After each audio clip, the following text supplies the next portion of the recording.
Welcome to part 2 of our conversation on epidemiology and some of the things that epidemiologists do. So as we mentioned in the previous video, they are collecting data and monitoring the spread and factors that affect a disease, but they also educate the public. And so they need to take all that data and present it in ways that the general public can understand. And so this is one type of graphic that epidemiologists may create. And so this is looking at the number of cases over time. And this in particular graph is showing how the number of cases decreased after a vaccine was licensed and eventually administered. So again, we can point out the trends here in the number of cases of this particular disease, which is chickenpox. An alternate type of graphic is a more I always want to say a more visual display, but I guess a graph is technically visual. But this is just another way of showing the spread of a disease. So this is showing polio and the effectiveness of the vaccine. So in 1988, look at the number of countries that had not eliminated polio compared to about the middle of 2012 when the vaccine was more widely distributed. So you can see, you don't even need a bunch of numbers here to see that the number of countries that eliminated polio, right, drastically different after the vaccine was administered. So when we're looking at a graph, we can look at the number of cases that are typically present and monitor any outbreaks. So the more sciencey terms for these are endemic, and I remember this one as being never ending, which means just that there are constantly, kind of a steady number of cases in a given area. Whenever there's a spike in those number of cases or an outbreak, we now refer to that as an epidemic. Okay, so as you can see in this particular graph, there's constantly, some cases of a given disease. So this would be the endemic level. But at this particular time point, there was a drastic increase in the number of cases. So this area experienced an epidemic at this particular time point. Now we will be getting into an example of a sporadic disease. And with a sporadic disease, that's going to be when there's typically no cases of a disease, and then just kind of out of the blue, poof, we have an outbreak. Okay, so we'll look at that a little bit later. So here's an example of an epidemic or a spike in the number of cases. And so this was back, I don't remember the exact year. I always refer to it as the Bluebell crisis. But when there was a listeria outbreak. So as you can see, listeria isn't something that is a huge problem. There are some cases throughout the year, but at this particular time, the Bluebell factory had been contaminated with listeria, and so there was a spike in the number of cases. So we would say that at that particular time point, we were experiencing an epidemic, and that resulted in the Bluebell factory shutting down. So there was also an ice cream shortage. So this is an example of a graph showing the number of cases of SARS in China in 2003. Now, as y'all are studying, you don't need to memorize the graph and what disease and what year and what location. That sort of information will be provided to you. But you do want to look at this and kind of see what message the graph is sending. So just by looking at this, you can tell that the endemic level of this particular disease is, around 5 or 6, right? There's constantly a steady level of cases. But we can also see the spikes in this graph, which represent an increase in the number of cases, right? Or at a time at which there was an epidemic, okay? So make sure you can look at a graph and determine the endemic level, which is again, kind of that common number of cases, and then be able to identify when an epidemic occurred. So look at this. So I'm telling you in this particular slide that typhoid fever is an acute illness. So think back to our discussion on incidence and prevalence. Which one do we report for an acute illness? Incidence, the number of new cases. And so you can see here the endemic level, kind of that steady stream of cases or steady amount of cases, is roughly around 400, give or take.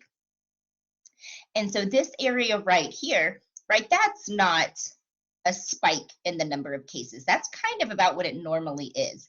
So this circled portion of the graph is going to be an endemic time, okay? So you could say there was a spike, around this point right here. All right. So confirmed botulism cases. So again, if I tell you that botulism is an acute disease, then we are going to be reporting incidence. And here I'm asking you, what is the endemic level? So again, you're kind of looking back at what's most common. Okay, so right around this vicinity, so 20 would be the number of cases. That's the endemic level. And then what years did epidemics occur? So here's where you're going to be looking at these spikes on the graph.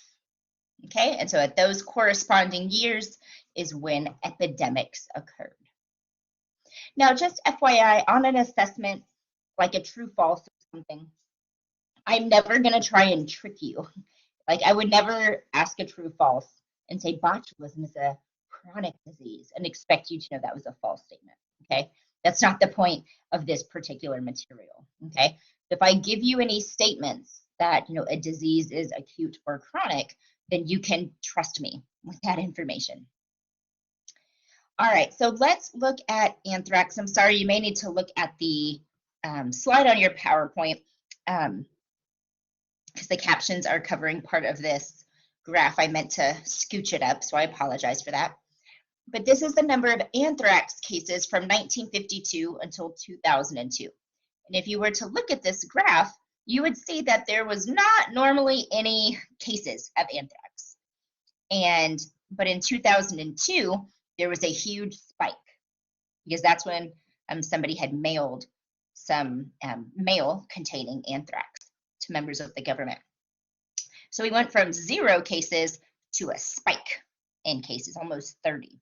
So this would be an example of a sporadic disease because normally we don't worry about anthrax cases, okay?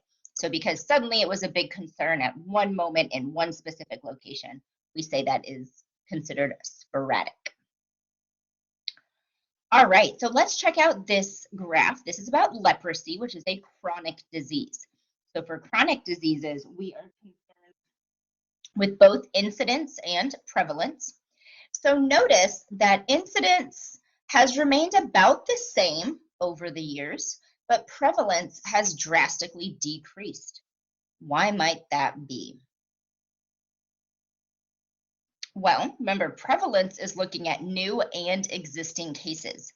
And over time, past handful of years, there has been some really good advances in treatments for leprosy. So some of those people that have had leprosy are now cured of leprosy. And we don't see leprosy very often in the United States, so it's not something that we regularly vaccinate against. And so that's why the number of cases of the incidence levels have remained the same. We haven't really done anything to limit the spread of it, but we do have some really good treatment options. All right, so one thing epidemiologists do, again, is look at the big picture of what's going on, because it's very easy for the general public to really just be concerned about their location, right? So if we were looking at rabies and we look here in Texas, we'd say, okay, low risk of rabies, awesome. We could even zoom out a little bit and be like, hey, in the United States, it's not really an issue. And that could give people kind of this false sense of security, especially with international travel, right, being a thing. People might have this false sense of security with interacting with stray animals or even wild animals. But if you go abroad, interacting with stray or wild animals is probably not a good idea, okay? So So it's really important to look at the big picture to really monitor the real state of the world when it comes to a certain disease. And this can also be used like with times of COVID, right? The virus hit over in China initially. And so it took a little while for it to get to us. Again, with international travel, it didn't take too long, but we had an idea of what was coming, right? And so by monitoring what's happening in other places, that can allow countries to try to prepare for whatever might be coming their way. So this is another just example of how trends in one part of the world are different than other parts of the world. And again, this is why looking at the big picture is really, really important, because we can ask questions like, okay, well, why are the number of confirmed deaths lower or higher in a given particular area? What's common about those areas, right? We can start to gain good data that can help us try to better understand a disease or combat a disease. All right, last thing with this is what we call the iceberg effect. And so a lot of times with diseases, well, certain diseases, but we really don't have a clue as to the reality of that disease. Okay, so just like an iceberg, we're at the surface, it may not look too bad, right? But under the surface, there's a lot more happening. And so with, kind of looking at it from a disease perspective, there are some diseases that are, well, really, we just don't know the whole story about them in terms of spread and populations affected and things like that, because the number of known cases doesn't reflect reality. So a good example of this would be like some of the STIs, the sexually transmitted infections. A large percent of the population doesn't ever get signs or symptoms. So they obviously don't report to anybody that they have that disease. So people that do get signs and symptoms are going to go and seek treatment. So that information gets reported. But all those people that don't get signs or symptoms, that don't go to the doctor and get tested, their numbers aren't factored into the data that we have.